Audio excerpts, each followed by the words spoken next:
Capítulo 14. En los Países Bajos y Escandinavia. En los Países Bajos se levantó muy temprano una enérgica protesta contra la tiranía papal.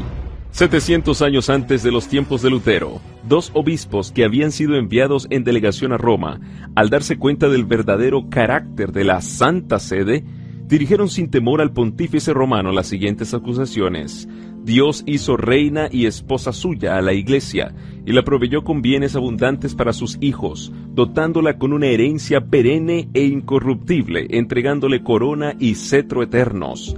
Pero estos favores vos los habéis usurpado como un ladrón. Os introducís en el templo del Señor, y en él os eleváis como Dios. En vez de pastor, sois el lobo de las ovejas.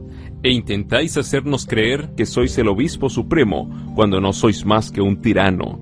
Lejos de ser siervo de siervos, como a vos mismos llamáis, sois un intrigante que desea hacerse señor de señores. Hacéis caer en el desprecio los mandamientos de Dios. El Espíritu Santo es el edificador de las iglesias en todos los ámbitos del mundo. La ciudad de nuestro Dios, de la que somos ciudadanos, abarca todas las partes del cielo, y es mayor que la que los santos profetas llamaron Babilonia, y que aseverando ser divina, se iguala al cielo. Se envanece de poseer ciencia inmortal y finalmente sostiene, aunque sin razón, que nunca erró ni puede errar jamás.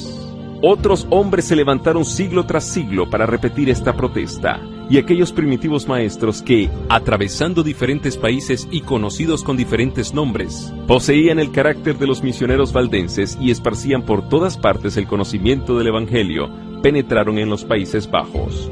Sus doctrinas cundieron con rapidez. Tradujeron la Biblia valdense en verso al holandés. En ella hay, decían, muchas ventajas. No tiene chanzas, ni fábulas, ni cuentos, ni engaños, solo tiene palabras de verdad. Bien puede tener por aquí y por allí alguna que otra corteza dura, pero aún en estos trozos no es difícil descubrir la médula y lo dulce de lo bueno y lo santo. Esto es lo que escribían en el siglo XII los amigos de la antigua fe. Luego empezaron las persecuciones de Roma, pero en medio de hogueras y tormentos seguían multiplicándose los creyentes que declaraban con firmeza que la Biblia es la única autoridad infalible en materia de religión y que ningún hombre debe ser obligado a creer, sino que debe ser persuadido por la predicación. Las enseñanzas de Lutero hallaron muy propicio terreno en los Países Bajos y levantáronse hombres fieles y sinceros a predicar el Evangelio. De una de las provincias de Holanda vino Menno Simoniz. Educado católico romano y ordenado para el sacerdocio, desconocía por completo la Biblia y no quería leerla por temor a ser inducido en herejía. Cuando le saltó una duda respecto a la doctrina de la transubstanciación, la consideró como una tentación de Satanás y por medio de oraciones y confesiones trató, pero en vano, de librarse de ella. Participando en escenas de disipación, procuró acallar la voz acusadora de su conciencia, pero inútilmente. Después de algún tiempo fue inducido a estudiar el Nuevo Testamento y esto, unido a los escritos de Lutero, le hizo abrazar la fe reformada. Poco después presenció en un pueblo vecino la decapitación de un hombre por el delito de haber sido bautizado de nuevo. Esto le indujo a estudiar las Escrituras para investigar el asunto del bautismo de los niños. No pudo encontrar evidencia alguna en favor de él, pero comprobó que en todos los pasajes relativos al bautismo, la condición impuesta para recibirlo era que se manifestase arrepentimiento y fe. Menno abandonó la iglesia romana y consagró su vida a enseñar las verdades que había recibido. Se había levantado en Alemania y en los Países Bajos cierta clase de fanáticos que defendían doctrinas sediciosas y absurdas, contrarias al orden y a la decencia, y originaban agitaciones y tumultos. Menno previó las funestas consecuencias a que llevarían estos movimientos y se opuso con energía a las erróneas doctrinas y a los designios desenfrenados de los fanáticos. Fueron muchos los que, habiendo sido engañados por aquellos perturbadores, volvieron sobre sus pasos y renunciaron a sus perniciosas doctrinas. Además, quedaban muchos descendientes de los antiguos cristianos, fruto de las enseñanzas de los valdenses. Entre ambas clases de personas trabajó Menno con gran empeño y con mucho éxito. Viajó durante 25 años con su esposa y sus hijos, y exponiendo muchas veces su vida, atravesó los Países Bajos y el norte de Alemania, y aunque trabajaba principalmente entre las clases humildes, ejercía dilatada influencia. Dotado de natural elocuencia, si bien de instrucción limitada, Era hombre de firme integridad, de espíritu humilde, de modales gentiles, de piedad sincera y profunda, y como su vida era un ejemplo de la doctrina que enseñaba, ganábase la confianza del pueblo. Sus partidarios eran dispersados y oprimidos. Sufrían mucho porque se les confundía con los fanáticos de Münster. Y sin embargo, a pesar de todo, era muy grande el número de los que eran convertidos por su ministerio. En ninguna parte fueron recibidas las doctrinas reformadas de un modo tan general como en los Países Bajos, y en pocos países sufrieron sus adherentes tan espantosas persecuciones. En Alemania, Carlos V había publicado edictos contra la reforma y de buena gana hubiera llevado a la hoguera a todos los partidarios de ella, pero allí estaban los príncipes oponiendo una barrera a su tiranía. En los Países Bajos su poder era mayor, y los edictos de persecución se seguían unos a otros en rápida sucesión. Leer la Biblia, oírla leer, predicarla o aún referirse a ella en la conversación era incurrir en la pena de muerte por la hoguera. Orar a Dios en secreto, abstenerse de inclinarse ante las imágenes o cantar un salmo eran otros tantos hechos castigados también con la muerte. Aún los que abjuraban de sus errores eran condenados, si eran hombres a ser degollados y si eran mujeres a ser enterradas vivas. Millares perecieron durante los reinados de Carlos y de Felipe II. En cierta ocasión llevaron ante los inquisidores a toda una familia, acusada de no ir a misa y de adorar a Dios en su casa. Interrogado el hijo menor respecto de las prácticas de la familia, contestó: «Nos hincamos de rodillas y pedimos a Dios que ilumine nuestra mente y nos perdone nuestros pecados. Rogamos por nuestro soberano, porque su reinado sea próspero y su vida feliz. Pedimos también a Dios que guarde a nuestros magistrados». Algunos de los jueces quedaron hondamente conmovidos, pero no obstante, el padre y uno de los hijos fueron condenados a la hoguera. La ira de los perseguidores era igualada por la fe de los mártires. No solo los hombres, sino aún delicadas señoras y doncellas desplegaron un valor inquebrantable. Las esposas se colocaban al lado de sus maridos en la hoguera, y mientras éstos eran envueltos en las llamas, ellas los animaban con palabras de consuelo o cantándoles salmos. Las doncellas, al ser enterradas vivas, se acostaban en sus tumbas con la tranquilidad con que hubieran entrado en sus aposentos, o subían a la hoguera y se entregaban a las llamas, vestidas con sus mejores galas, lo mismo que si fueran a sus bodas. Así como en los tiempos en que el paganismo procuró aniquilar el Evangelio, la sangre de los cristianos era simiente. La persecución no servía más que para aumentar el número de los testigos de la verdad.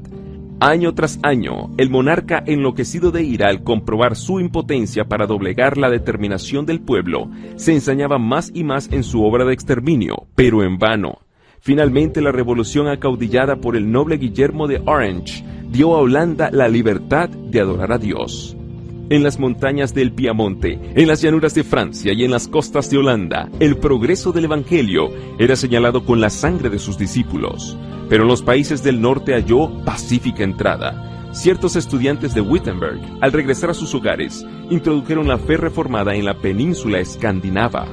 La publicación de los escritos de Lutero ayudó a esparcir la luz. El pueblo rudo y sencillo del norte se alejó de la corrupción, de la pompa y de las supersticiones de Roma para aceptar la pureza, la sencillez y las verdades vivificadoras de la Biblia.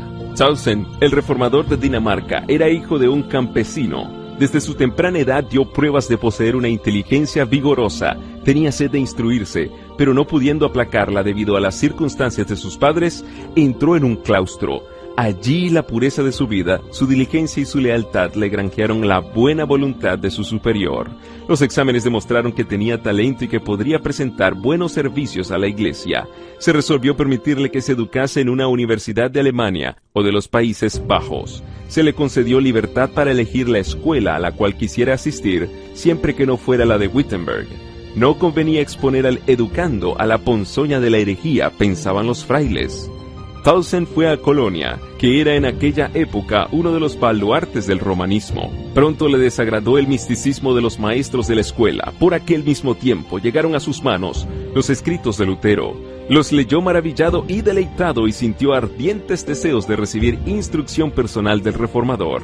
Pero no podía conseguirlo sin ofender a su superior monástico ni sin perder su sostén. Pronto tomó su resolución y se matriculó en la Universidad de Wittenberg.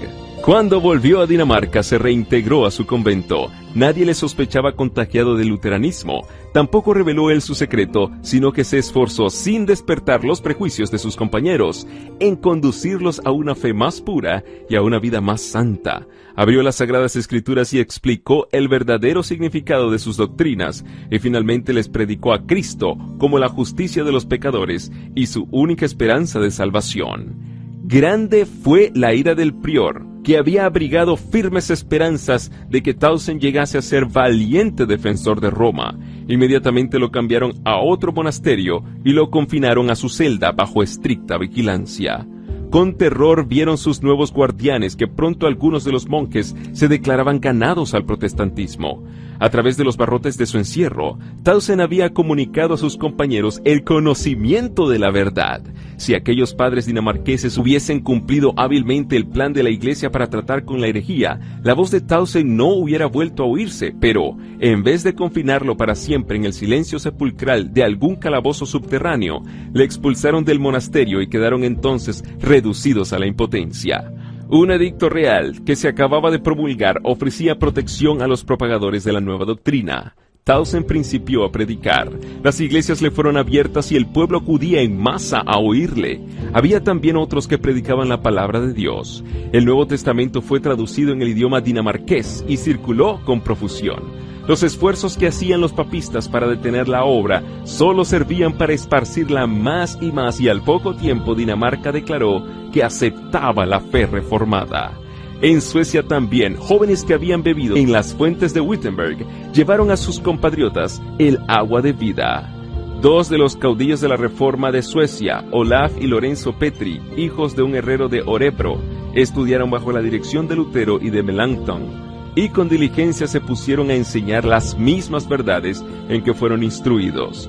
Como el gran reformador, Olaf con su fervor y su elocuencia despertaba al pueblo, mientras que Lorenzo como Melanchthon era sabio, juicioso y de ánimo sereno. Ambos eran hombres de piedad ardiente, de profundos conocimientos teológicos y de un valor a toda prueba al luchar por el avance de la verdad. No faltó la oposición de los papistas. Los sacerdotes católicos incitaban a las multitudes ignorantes y supersticiosas.